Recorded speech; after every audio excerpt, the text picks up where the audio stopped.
십계명을 살펴보면 두 가지 기둥으로 돼 있죠. 첫 번째는 하나님과의 관계에서 우리가 지켜야 될 것들이 1계명부터 4계명까지 나열되어 있습니다. 두 번째는 사람과의 관계에서 지켜야 될 계명들이 5계명부터 10계명까지 되어 있습니다. 그래서 두 개의 관계의 기둥입니다. 인간의 삶은 하나님과의 관계 그리고 인간의 관계로 이루어져 있다는 것을 말씀하고 있죠. 그런데 여기서 제일 중요한 것은 하나님과의 관계에 있어서 하라라는 명령 하나가 있고 사람과의 관계에서 하라라는 명령, do라는 명령이 우리 아시겠지만 10가지 계명 중에서 8가지는 다 하지 말라입니다. 그런데 유일하게 하라는 계명이 이 기둥에 하나씩 있습니다. 하나님과의 관계에 있어서는 안식일을 거룩하게 지킬 것이 바로 do라는 명령이고 사람과의 관계에 있어서는 첫 번째 계명이 되고 유일하게 하라는 계명이 바로 내 부모를 공경하라는 명령입니다. 굉장히 중요하다는 것이죠. 그리고 인간과의 관계에서 첫 번째가 되는 계명이 부모에게 부모를 공경하라는 말씀이고요. 그리고 10계명 중에서 유일하게 이 계명을 지킬 때 축복이 따를 것이다 하고 약속이 첨부된 계명은 부모를 공경하라는 계명이 한 가지밖에 없다는 것입니다. 이런 것을 우리가 종합해 볼 때 이것은 굉장히 중요한 것이구나 라는 것을 생각해 볼 수 있죠. 왜 이렇게 중요하게 말씀하실까? 오늘 그러면 부모를 공경한다는 것은 무엇일까 하는 것을 우리가 좀 말씀을 통해서 살펴보겠습니다. 왜냐하면 너무나 많은 사람들이 부모를 공경한다는 것을 제대로 이해하고 있지 못하다 생각이 들었어요. 이번 주에 특별히 어떤 일이 있었냐면요, 몇 년 전에 이 부모 공경에 대한 설교가 나간 적이 있는데, 방송으로 나간 적이 있는데 우리 한 청년이 저에게 컴플레인을 했어요. 목사님, 우리 어머니가요 방송 나가신 거 듣더니 그 링크를 저에게 보내주셔서 이거 봐라, 네가 좋아하는 정 목사님도 부모를 공경하라지 않니? 그러니까 부모 말을 잘 들어야지 하면서 링크를 보내주시더라는 거예요. 그러니까 우리가 부모를 공경하라는 말씀을 잘못 이해하면 그저 이해되지 않더라도 부모님의 말에 무조건 순종해라, 무조건 오베이, 지켜라 하는 것 정도로 우리가 생각할 수 있다는 생각이 들었습니다. 그래서 오늘 저는 말씀을 통해서 말씀이 의미하는 부모 공경이 도대체 무엇인가, 그리고 그 공경은 어떻게 이루어지는 것인가, 그 약속과 축복은 무엇인가, 이것을 다시 한번 리마인드 하기 원합니다. 첫 번째, 이 공경이란 단어가 뭔가 하고 국어사전을 찾아보면요, 공경은 공손히 받들어 모신다라고 되어 있습니다. 그런데 이 말씀의 원어적인 단어, 히브리 단어를 찾아보면요, 바로 십계명에 나오는 원래 단어죠. 그것은 카바드라는 단어로 무겁다. 그래서 하나님의 임재를 뜻할 때 카바드라는 단어를 쓰죠. 무거운 거예요. 이거는 우리가 감당하기 힘든 거예요. 무거운 겁니다. 그리고 헬라어 티마오라는 단어를 보면 우리 오늘 신약에서 쓰인 단어죠. 가치를 둔다, 존중한다라는 단어가 있습니다. 그러니까 우리 한국말로 쉽게 말한다면 공경한다라는 것은 소중히 여기고 높은 가치를 둔다라는 혹은 존중한다라는 생각으로 우리가 바꿔볼 수 있겠습니다. 그래서 오늘 제목을 내 부모를 공경하라는 말이 아니라 좀 풀어서 내 부모를 귀중히 여기라는 말로 바뀌어봤습니다. 죄송합니다. 반대말은 가볍게 여기는 게 되겠죠. 경홀히 여긴다. 그래서 신명기 27장 16절에 그 부모를 경홀히 여기는 자는 저주를 받을 것이라 할 것이요 모든 백성은 아멘 할지니라 라고 되어 있습니다. 그러니까 이게 처음부터 우리가 잘 들어가야 됩니다. 부모를 공경하라고 하지 않았니? 하면서 그것은 부모가 무슨 말을 하든 듣는 거야, 그리고 순종하는 거야, 오베이하는 거야 라고 말한다면, 아니면 부모가 어떻게 하건 부모를 사랑하라는 거야, 부모에게 애정을 가지라는 거야, 이런 말은 아니라는 것입니다.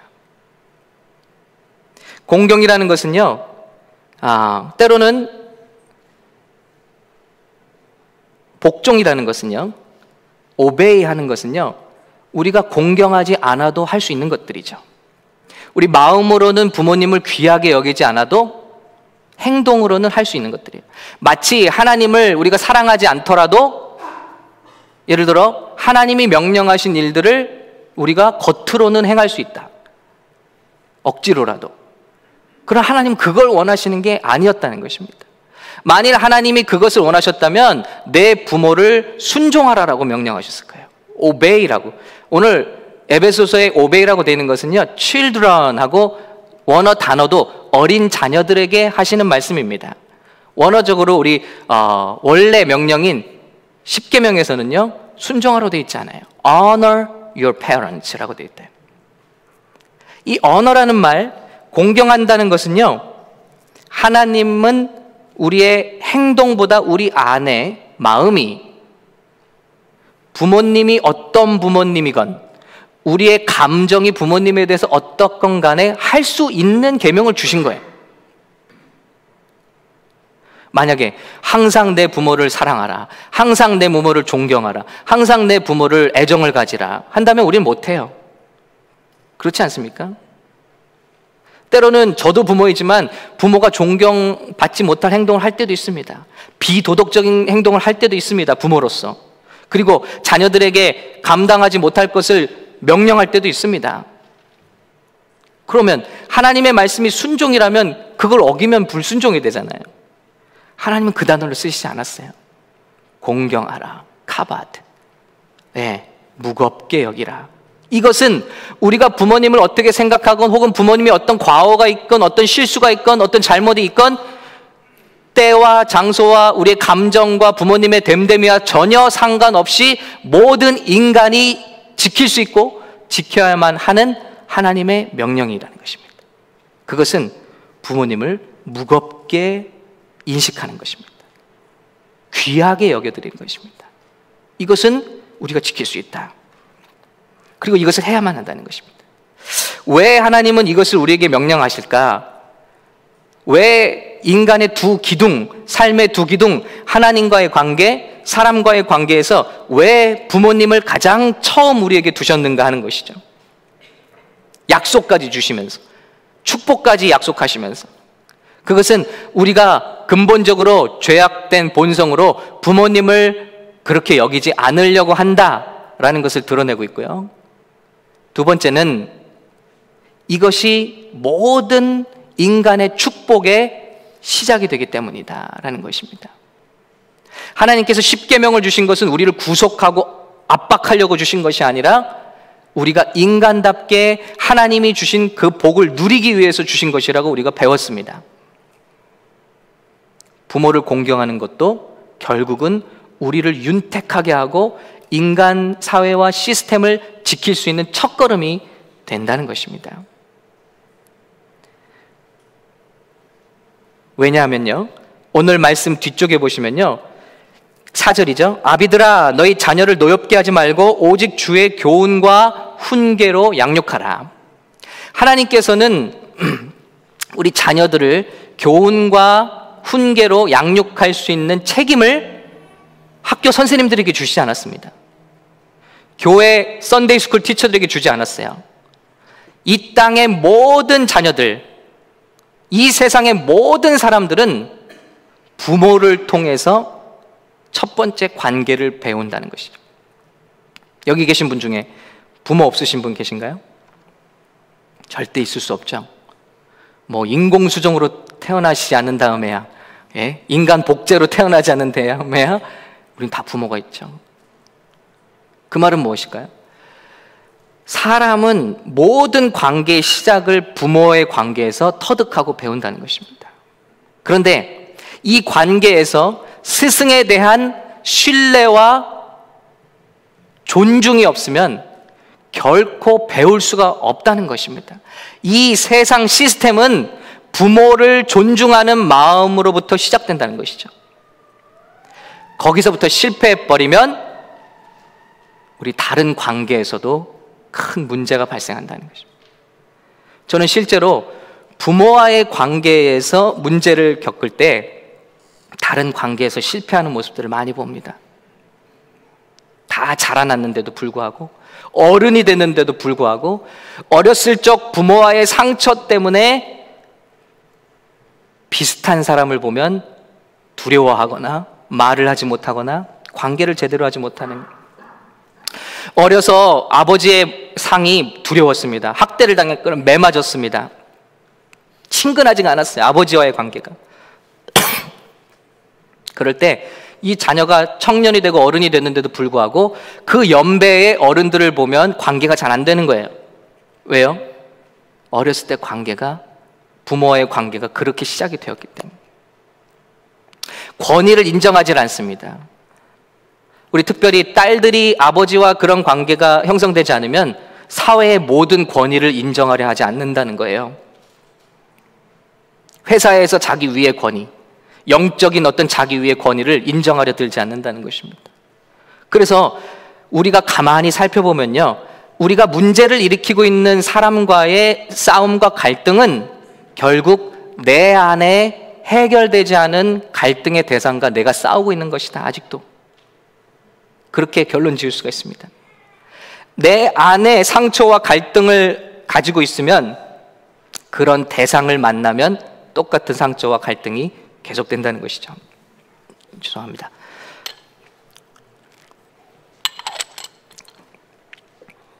그렇기 때문에 하나님은 이 처음 관계를 터득하게 되는 부모와의 관계를 중요하게 말씀하고 있다는 것입니다. 여기서부터 시작이다. 부모님들이 양육하면서 주의 교훈과 훈계로 해야 되는데 배울 수가 없다는 거예요. 여러분, 책을 읽어도요, 이 책을 향한 존중하는 마음이 없으면 책이 나에게 말을 하지 않습니다. 배울 수가 없어요. 비판하거나 어떤 저자를 내가 흠을 잡으려고 하면 절대 아무도 배울 수가 없어요. 우리는 존중해야 해요. 존중이 배움의 시작이라는 것이죠. 우리 학교 다닐 때 선생님들을 좋아하면 어떻게 되죠? 그 과목이 쉬워지는 거 경험해 보셨죠? 그래서 예쁜 선생님 있으면 그 과목을 좋아하게 되고, 그 과목이 잘해서가 아니라 선생님을 좋아하게 되면 그 과목의 점수도 올라가게 되는 현상이에요. 이상한 현상이죠. 예. 그렇게 신기하죠? 그렇게 우리가 신앙생활 하다 보면요, 똑같은 사람 똑같은 말씀이에요. 그런데 그 영적인 지도자나 선생님과 관계가 틀어지면요, 똑같은 말씀을 전하는데 은혜가 하나도 안 돼요. 참 신기하죠? 한순간에 예수님이 곳곳마다 기적을 일으키셨어요. 그런데 고향 나사렛에서는 기적을 한 번도 일으키실 수 없었습니다. 예수님이 무능하셔서요? 아니라 예수님을 바라보는 사람들의 관점이 부정적이에요. 요셉의 아들 목수 아니야? 이 인식으로는 하나님의 기적을 경험할 수 없다는 거예요. 바로 전 동네에서 기적을 일으키시고 오셨는데도 불구하고 예수님을 바라보는 마음이, 즉 우리가 모든 세상을 바라보고 세상과 관계하는 모든 관계, 지금 갈등을 일으키고 있다면 그 모든 관계, 갈등이 내 속 안에 있는 거라는 것입니다. 그것이 제일 먼저 부모와의 관계에서 형성된다. 이것이 상처와 아픔과 나쁜 기억으로 돼 있다면, 존중하지 않는 마음으로 셋업이 돼 있다면 우리는 어디 가서도 배울 수 없는 사람이 되고 만다는 것입니다. 그러면 이 사회가 지탱할 수 없겠죠? 그럼 이 시스템이 존속할 수가 없겠죠? 그래서 너무나 중요한 것이 1차적으로 부모를 공경하는 것이 하나님의 질서가 된다는 것입니다. 다른 이유를 또 뒤에서 살펴보겠습니다. 그럼 이 공경은 어떻게 하는 것인가? 부모를 귀중히 여긴다는 것은 무엇인가? 라는 것이죠.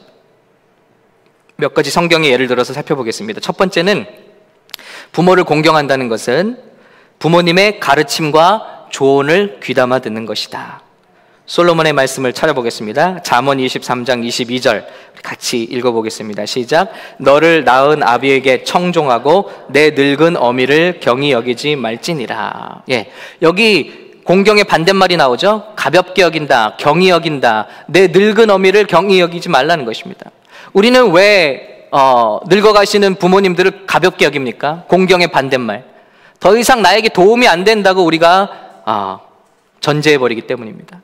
그러나 그러지 말라는 것입니다. 너를 낳은 아비에게 청종하고, 즉 경히 여기는 것과 반대말로 부모님을 잘 그 충고를 들으라는 것입니다. 그것은 우리가 할 수 있다. 공경하라는 것입니다.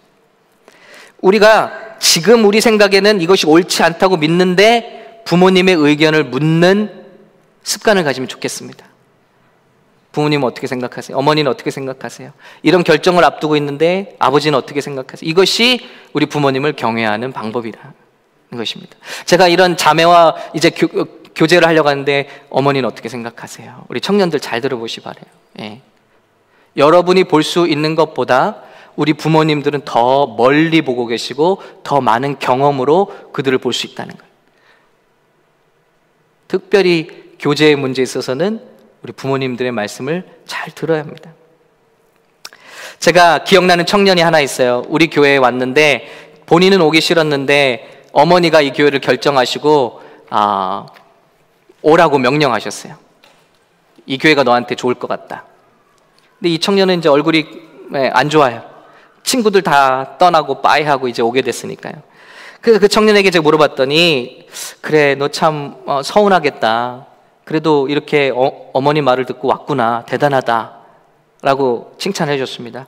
그랬더니 이 청년이 한 말이 아직도 기억나요. 뭐라고 그랬냐면요, 저는 목사님 솔직히 이 교회에 오기 싫었어요. 좀 마음이 아프더라고요. 예. 그런데 그 다음 말이 감동이었어요. 그런데요 목사님, 저는 어려서부터 지금까지 엄마가 저한테 가장 좋은 것만 주신 것을 알아요. 제가 싫어도 돌이켜보면 엄마가 가장 좋은 것을 주신 걸 믿어요. 그래서 이번에도 엄마 말을 듣고 왔어요 하고 얘기하더라고요. 참 귀하다. 네. 저는 생각해 봤습니다. 이 청년이 엄마의 말을 순종해서 왔는데 어머니의 말씀과 다를 수도 있죠. 예. 이 청년에게 적합하지 않을 수도 있습니다. 그런데 저는 생각해 본 거예요. 그렇다면 이 아들의 인생을 누가 책임질 것인가? 어머니의 말씀을 그렇다고 믿고 순종해서 온 이 아들, 그 말씀과 다르다면 누가 책임질 것인가? 하나님이 책임질 거 아닌가? 하나님께서 그것을 상급으로 갚아주실 것이 아닌가? 왜냐하면 하나님의 말씀에 의지해서 순복한 것이니까요. 이런 순종의 보상은 하나님께서 하신다는 마음이 든 거예요. 어머니가 실수했다 하더라도, 마치 아브라함이 실수해서 아내를 동생이라고 팔아버렸잖아요. 그럼에도 불구하고 성경은 베드로전서에서 아내 사라의 순종을 찬양하고 있습니다. 아내가 남편을 원망하지 않고 순종했을 때 하나님께서 사라의 순종을 갚아주시더라는 거예요. 사라를 보존해 주셨을 뿐만 아니라 그 가정을 갑부로 만들어주시는, 화를 변하여 복이 되게 하시는 축복이 순종한 아내로부터 나왔다는 거죠. 남편은 어떻게 보면 우리 기준으로 보면 멍청했어요. 비겁했어요. 그러나 순종한 아내 사라의 순종을 통해서 그 가정을 복주시더라는 것이죠. 저는 이것을 믿습니다. 미국 초대 대통령 조지 워싱턴에 대한 이런 예화가 있는데요. 이 워싱턴은 대통령의 꿈이 아니었답니다. 그리고 뱃사람이 돼서 세계를 돌아다니는 게 꿈이었다 그래요. 그래서 큰 회사에 취직해서 이제 그가 탈 배가 내일 나가는 거예요. 그래서 그 배에다 모든 짐도 실어놓고 이제 너무 기분이 좋아서 어머니께 작별 인사를 합니다. 그런데 어머니가 눈물을 흘리며 말씀하십니다. 너를 떠나보내는 것이 너무 괴롭구나.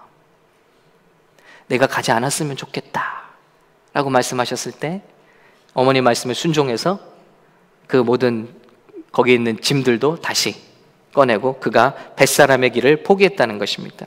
근데 여러분, 그가 그 어머니 때문에 망했을까요? 예, 그는 결국 미국의 초대 대통령이 되었습니다. 위대한 하나님의 사람이 되었다는 것이죠.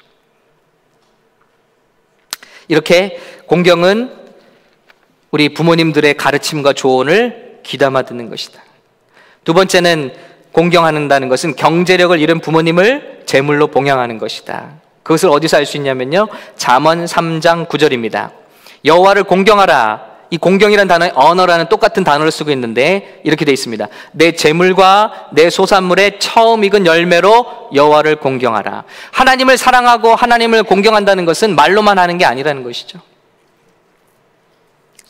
우리의 소산물의 재물로서 하나님을 공경하는 것처럼 같은 단어입니다. 우리가 부모님을 공경한다면 마땅히 제물로 우리 부모님을 봉양하는 것이 우리 자녀들의 임무라는 것입니다. 사도 바울은 예수를 믿는다고 하면서 부모 형제를 저버리는 자들은 오히려 믿지 않는 자들보다도 악하다고 선포했습니다. 믿지 않는 자들이 가는 곳이 어디죠? 지옥이라면 믿지 않는 자들보다도 악한 자들이 갈 곳은 어디냐는 것입니다. 천국은 아닐 거 아니십니까? 믿지 않는 자들보다 더 악하다 하셨습니다. 디모데전서 5장 8절 우리 같이 읽어볼까요? 시작. 누구든지 자기 친족, 특히 자기 가족을 돌보지 아니하면 믿음을 배반한 자요 불신자보다 더 악한 자니라 그랬습니다. 불신자보다 더 악한 자다. 믿음이 있다 하면서 부모 형제를 돌보지 아니한다면 그렇다는 것입니다. 우리가 아무리 주여 주여 하고 주님을 사랑한다 하고 우리가 예수를 믿는다 할지라도 그것은 진정한 믿음이 아니라는 것입니다. 진정한 믿음은 자기 친족, 가족을 돌보는 믿음이다.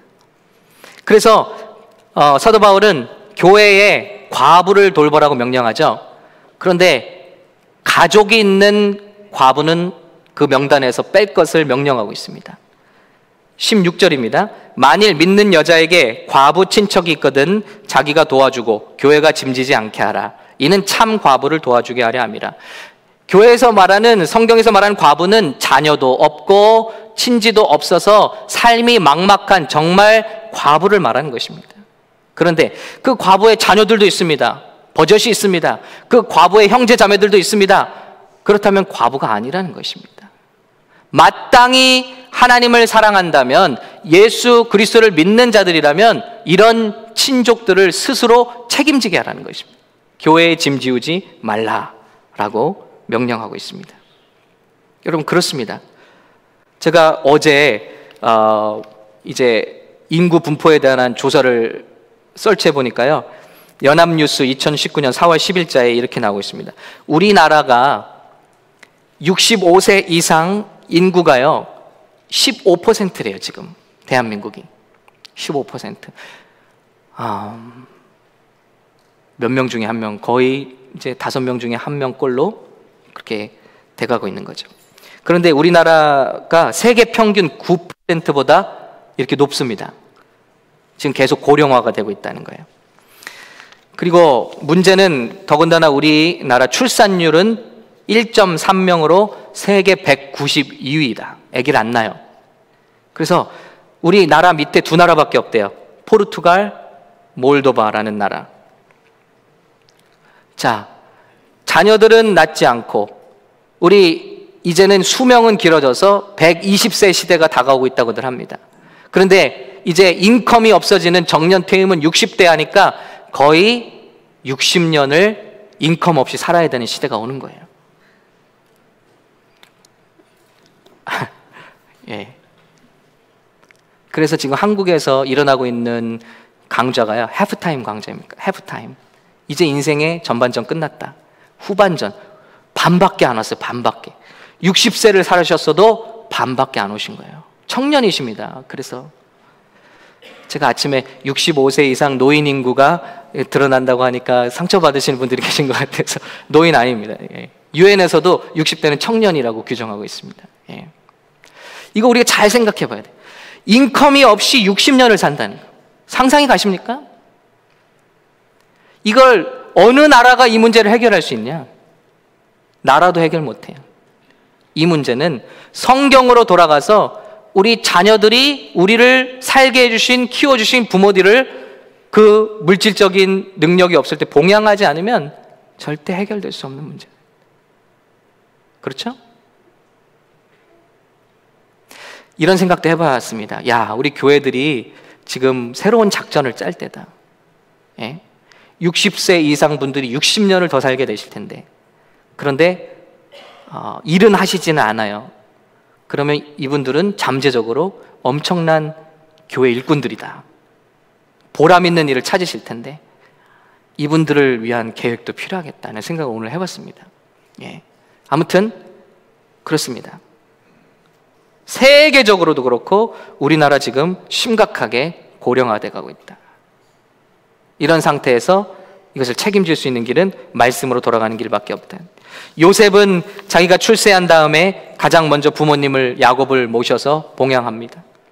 룻은 홀로 남은 시어머니를 위해서 노동하고 또 시어머니를 봉양합니다.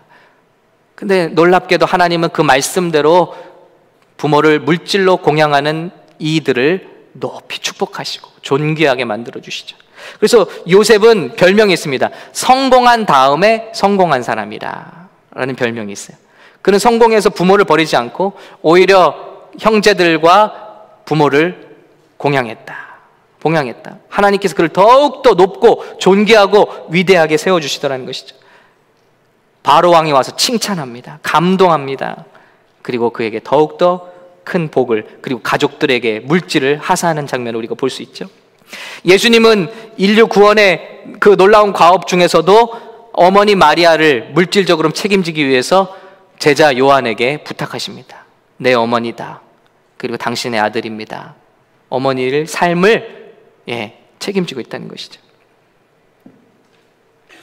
이렇게 부모를 물질로 봉양하는 것, 이것이 공경하는 것이다 라는 것입니다. 세 번째로 부모 공경은 부모님을 명예롭게 하는 것이다 라는 것이죠. 우리 부모님의 그 공경이라는 것이 가치를 둔다고 그랬는데, 부모님들이 가치를 발견할 때가 있습니다. 어느 때죠? 자녀들을 통해서 존재 이유를 확인하는 것이죠. 그리고 프라이드를 갖는 것이죠. 저희 5 자녀가 있는데 4 자녀가 지금 학교 시스템에 들어 있습니다. 그런데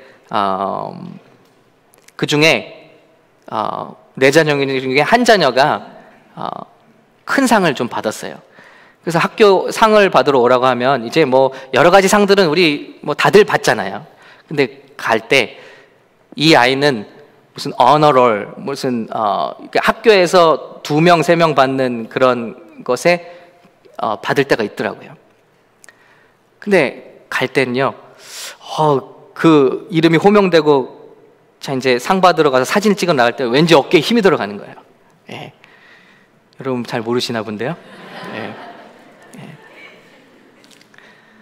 그냥 다 받는 상은 그런데 정말 1-2명 주는 상을 받을 때는 나가면서 굉장히 제가 무슨 상을 받는 느낌이더라고요. 이게 바로 부모의 마음이 아닐까 하는 거죠. 우리 부모님들의 가치는, 그 영광은 자녀들의 성공과 승리를 통해서 드러난다는 것이죠. 우리 하나님 아버지의 영광은 어떻게 드러날까요? 성도가 된 아들과 딸이 된 저와 여러분의 삶의 거룩한 삶의 열매들을 통해서 하나님이 프라우드 하시다는 거예요. 영광을 받으실 줄로 믿습니다. 여러분, 우리 자녀들이 창피를 당해보세요. 그것이 마치 내 창피인 것처럼 창피스럽습니다. 그리고 마음이 너무너무 아프고 안타깝죠. 근데 자녀들이 정말 칭찬을 받거나 영광을 받으면 어떻습니까? 우리 부모들도 아주 이름이 높아지는 것을 느끼는 것이죠. 자랑스럽고 마치 나를 높여준 것 같고요. 이런 것입니다. 공경은 이렇게 부모님을 명예롭게 하는 것입니다. 로마서 16장 27절에 사도 바울이 이렇게 말씀하죠. 지혜로우신 하나님께 예수 그리스도로 말미암아 영광이 세세 무궁하도록 있을지어다. 자, 하나님의 영광이 어떻게 높아진다고요? 예수 그리스도로 말미암아, 그 아들 예수 그리스도로 말미암아 하나님이 영광 받으신대요. 그래서 우리가 하나님께 영광을 돌리는 방법은 아들 예수 그리스도의 사역을 찬양하는 것입니다. 그분의 순종을 찬양하는 것입니다. 그분의 희생을 찬양하는 것입니다. 그분의 거룩을 찬양하는 것입니다. 그분으로 말미암은 구원을 찬양하는 것입니다. 우리가 예수님의 사역을 찬양할 때 아들 예수 그리스도로 말미암아 우리 하나님의 영광 된다는 거예요. 사도 베드로도 말씀하고 있습니다. 베드로전서 4장 11절, 만일 누가 말하려면 하나님의 말씀을 하는 것 같이 하고 누가 봉사하려면 하나님의 공급하시는 힘으로 하는 것 같이 하라. 이는 범사에 예수 그리스도로 말미암아 하나님이 영광을 받으시게 하려 함이네. 아들과 딸들, 자녀들을 통해서 하나님 아버지가 영광을 받으신다는 거예요. 그러면 이것이 우리가 부모님을 공경하는 방법이 된다는 것입니다. 저와 여러분이 부끄럽지 않은 삶을 살 때, 그리고 오늘의 성공과 명예를 어머니 아버지께 돌려드릴 때 그것이 어머니 아버지께 공경이 된다는 것입니다. 어머니, 오늘 제가 있는 모든 것은 어머니의 기도 때문입니다. 그렇죠? 오늘 우리가 이렇게 살 수 있는 것은 아버지의 sacrifice, 헌신 때문입니다. 오늘 우리 자녀들이 이렇게 설 수 있는 것은 우리 부모님들의 영적 가르침 때문입니다. 그리고 본을 보여주셨기 때문입니다. 라고 우리가 크레딧을 드리는 것입니다. 이것이 부모님을 영예롭게 하는 것입니다. 자, 오늘 우리 청년들은 그렇게 말씀해 보시기 바랍니다. 전화하셔서 집에 가셔서 꼭 음식을 사드려야 그게 꼭 공경인가요? 부모님 오늘 같은 날 나가보셔봤자 큰일 납니다. 오늘 같은 날 정말 진심 어린 카드 한 장. 오늘 우리가 이렇게 된 것은 다 우리 어머니 아버지 덕분입니다. 그것이 공경이라는 거예요. 마지막으로 네 번째, 공경한다는 것은 부모님의 과오를 용서하는 것입니다. 어떤 자녀들은 부모가 자기에게 한 것을 끝까지 쓴뿌리로 가지고 삽니다. 용서하지 않고, 그리고 원망하고 불평하면서 삽니다. 그것은 하나님의 방법이 아닌 것이죠. 이런 원망을 가지고 살 때 아까 말씀드렸지만 자라나도 이것이 모든 관계 속에서 쓴뿌리가 되네. 결국 하나님께서 부모를 공경하라고 하는 것은, 자, 예를 들어 학대를 당했습니다. 부모에게. 아니면 비교를 당했습니다. 편애를 경험했습니다. 아주 말로 상처를 입었습니다. 본의 안 되는 행동을 통해서 부모에게 상처를 받았습니다. 그러면 우리의 마음속에는 원망과 미움과 용서하지 않은 마음이 있겠죠. 그런데 이것이 결국 그렇게 한다고 우리 부모님이 바뀌는 거 아니지고요, 우리도 죽는 것이다. 똑같이 시부모님이나 부모님들에게 당한 것을 우리가 마음속에 담고 있을 때 우리도 원치 않았는데, 나도 그런 사람이 되기 싫었는데 나도 똑같이 우리 자녀들에게 하고 있는 모습을, 여러분, 저는 그런 고백을 많이 들었습니다. 그리고 제 안에서도 발견합니다. 제 안에서 부모님과의 관계에서 해결되지 않고 용서되지 않고 덮지 못한 것들, 해결되지 않은 것들은 나도 우리 자녀들에게 똑같이 흘려보내고 있던 거예요. 쓰레기같이. 이것이 끊어질 수 있는 유일한 방법은 내가 덮고 축복하고 그 자리를 떠나는 것입니다. 그 원망의 자리, 슬픔의 자리, 미움의 자리를 떠난 것은 결국 우리를 살리시고 나를 변화시키는 하나님의 축복의 약속이라는 것입니다. 그러나 오늘날 많은 사람들이 이것을 깨닫지 못해요. 여러분, 미워한다고 달라지는 게 있나요? 원망한다고 달라지는 게 있나요? 자기를 죽일 뿐이라는 것입니다. 내가 용서한다고 부모님이 달라지나요? 그렇지 않죠. 누가 달라지죠? 내 인생이 달라지고, 내 가정이 달라지고, 내 자녀가 달라지게 된다는 것입니다. 그러므로 이것은 우리를 살리는 축복이라. 요즘에는요, 이것이 화두입니다. 부모와의 갈등. 그래서 우리가 성공하는 디즈니 영화를 보면요, 다 그 공주들 캐릭터를 보시면요, 한결같이 공통점이 있어요. 나쁜 아버지, 무관심한 아버지. 아예 많은 캐릭터 중에서 아버지 존재 자체가 없어요. 그렇죠? 어떤 아버지가 자기 딸을 그 높은 탑 꼭대기에 가둡니까? 우리 아이들이 잘 보는 프로즌 같은 영화 보세요. 어떤 아버지가 그런 문제 있는 딸을 두고 멀리 떠납니까? 다 그렇게 그려지고 있다. 무관심하고 케어하지 않는. 이게 지금 사회의 코드입니다. 왜 그렇게 그려질까요? 이럴 때 우리 자녀들이 그걸 보면 공감한다. 아, 나도 저런데, 나도 저런데. 그래서 우리가 알고 있는 대로 우리 모든 디즈니, 거의 모든 디즈니 캐릭터의 그 공주들은요, 다 반역적입니다. rebellious. 부모의 말을 듣지 않습니다.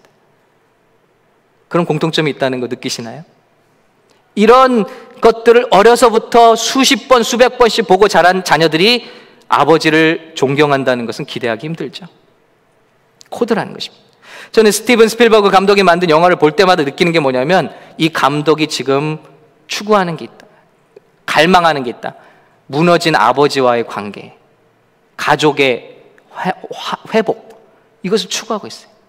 아버지의 용서, 어떤 영화든지 그런 컨셉이 들어가 있어요.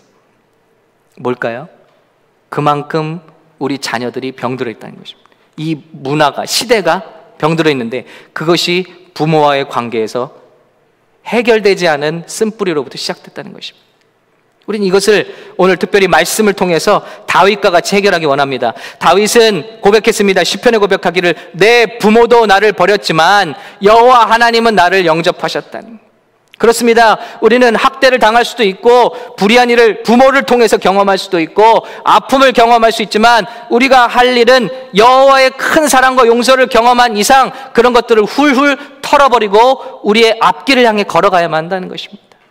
여전히 어떤 아픔과 원망이 있다 할지라도 우리는 부모님을 공경할 수 있습니다.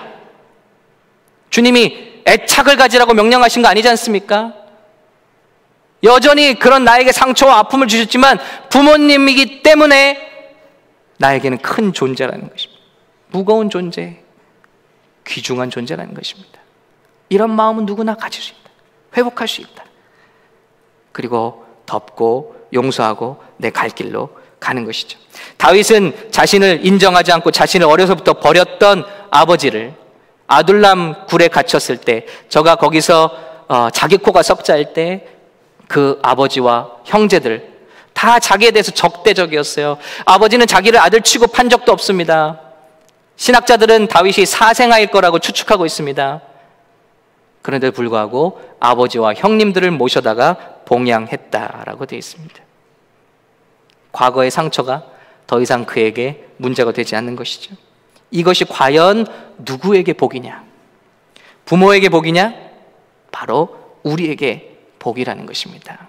예수님의 이름으로 이 시간 축원합니다. 오늘 예배를 통해서 여러분, 우리가 용서하건 하지 않건, 우리가 정말 축복하건 축복하지 않건 우리 부모님은 부모님대로 계십니다. 그런데 이것을 결단하고 실행할 때 참 복은 이것을 결단하고 실행하는 저와 여러분에게 임한다는 것을 믿으시고 축복하시기를 예수님의 이름으로 축복합니다. 오늘 그럴 때 스트롱홀드가 무너질 거예요. 우리 삶에 앞으로 나가지 못하게 하고 어쩔 줄 모르게 하는 같은 유행의 사람들만 보면 분노가 치밀어 오르고 심장이 빠르게 뛰고 소화가 되지 않고 기도가 되지 않는 그런 모든 스트롱홀드들, 이런 것들이 오늘 순종할 때 우리 안에서 완전히 예수 그리스도의 이름으로 무너지시기를 예수님으로 축복합니다. 오늘 마지막으로 우리는 부모님을 다 가지고 있으면서도 또 어떤 분들은 자녀를 가지고 있죠. 그래서 오늘 말씀대로 공경받는 부모가 되려면 조금 더 말씀을 전하겠습니다. 예배소서 말씀처럼 자녀들은 부모를 공경할 것이고 부모들은 자녀를 노엽게 하지 말고 주의 교훈과 훈계로 양육하라 되어 있습니다. 심리학적으로, 성경적으로 자녀들이 부모에 대해서 노하게 될 때가 있어요. 어떤 것이 그렇게 자녀를 노엽게 하냐 좀 찾아봤습니다. 부모의 꿈을 자녀를 통해 이루려고 할 때 자녀는 노엽게 된다. 부모의 한을 자녀를 통해 풀려고 할 때 자녀를 노엽게 한다. 부모의 체면을 세우려고 자녀를 억압할 때 자녀를 노엽게 하게 되고요. 자녀에게 적합하지 않은 직업을 강요할 때 자녀를 노엽게 하고요. 부모가 자녀를 이용하고 악용할 때 자녀를 노엽게 하고요. 자녀를 부당하게 학대할 때 자녀를 노엽게 합니다. 자녀를 폄하하고 조롱할 때 자녀를 노엽게 합니다. 자녀에게 지나치게 집착할 때도 자녀를 노엽게 합니다. 자녀에게 감당할 수 없는 짐을 부과할 때 자녀를 노엽게 한다고 합니다. 자녀의 실패에 대해서 무자비한 비판을 가할 때 자녀를 노엽게 한다라고 되어 있습니다. 그러면서 한 가지 더 지적하는 것은요, 무엇보다도 자녀를 노엽게 하는 것은 양육하지 않을 때라고 되어 있어요. 오늘 말씀처럼 양육을 하는데 주의 교훈과 훈계로 한다 그랬어요. discipline 그리고 instruction, 이것을 주는 것이 부모의 역할이다. 혼나더라도 discipline하고 instruction을 주는 것이 아이들이 고마워한다. 정서적으로 안정을 느낀다는 거예요. 그 정서적으로요, 자녀에게 나쁜 것을 가르치는 것보다 더 나쁜 게 있답니다. 그게 뭔지 아세요? 아무것도 가르치지 않는 거래요. 그건 자녀를 정말 노엽게 한대요. 예를 들어 이단을 믿게 합니다. 이런 경우 자녀들은 커서 이건 잘못된 거잖아 하고, 부모님이 가르쳐줬지만 잘못된 거잖아 하고 바꾼다는 거죠. 그러나 이런 태도 있죠. 네가 뭘 믿든 나는 상관하지 않는다. 네가 어떤 잘못을 하든 방종합니다. 훈계하지 않습니다. 내버려 둡니다. 하는 것들은 자녀들의 마음에 자라면서 분노를 일으킨다는 것입니다. 잘못된 것을 가르쳐주는 게 오히려 내버려 두는 것보다 낫다. 그러니까 부모의 책임은 양육이고요, 양육은 육체적으로 성장을 위해 필요한 것들을 공급하는 것이고, 정신적으로는 훈계와 교훈으로 가르치는 것이다. 이 일을 우리 부모들이 마땅히 할 때 존경이 따라온다는 것이죠. 이제 다음 주에는 부부관계에 대해서 말씀해 보겠습니다만은 미스터리예요. 하나님의 미스터리가, 부부관계는 뭐라고요? 그리스도와 우리의 관계래요. 남편이 그리스도고 아내가 교회, 우리. 그런데 누가 먼저 사랑을 하죠? 그리스도께서 교회를 위해서 희생하셨어요. 그러니까 그 답례로 뭐가 가죠? 아내의 존경이 갑니다. 예. 그런데 부모와 자녀의 관계는 어떤 미스터리일까요? 하나님 아버지와 우리의 관계라. 그런데 여기서 역시 누가 먼저 사랑을 베풀죠? 부모가 자녀에게 양육하고요, 훈계와 교훈으로 가르치는 것입니다. 이것이 잘 되어지면, 오늘 읽은 말씀이요, 또 아비들아 너희 자녀를 노엽게 하지 말고라고 되어 있는데 원문에 보면 너희 자녀들을 노엽게 하지 않기 위해서라고 되어 있습니다. 그러니까 양육하지 않으면 노엽게 돼요. 훈계하지 않으면 노엽게 돼요. 교훈하지 않으면 노엽게 됩니다. 하나님께서 우리를 그렇게 사랑하신 것처럼 양육하고 지키시고 보호하고 테두리를 지어주고, 그리고 말씀과 이 세상의 지혜로 자녀들을 먼저 채울 때 자녀들이 부모를 귀중하게 대하는 반응이 나가게 된다는 것입니다. 오늘 이 말씀을 우리가 듣고 앞으로 자녀를 양육하기 원하시는 분들, 그리고 지금까지 우리 자녀, 우리 또 여기 계신 분들, 많은 분들은 손주 손녀를 두고 계시잖아요. 이렇게 지금부터, 여러분 성경은요, 난 사람보다도 양육한 사람을 중요하게 생각하고 있습니다. 우리 할머니 할아버지들이 양육하시더라도 중요한 부모의 역할이라는 것입니다. 그래서 정말 이 땅에서 회복되어지고 하나님을 경외하고 하나님께 귀한 영광을 올려드리는 우리 귀한 자녀들이 또 우리 귀한 부모님들 통해서, 샘물교회 통해서 일어서시기를 예수님의 이름으로 축복합니다.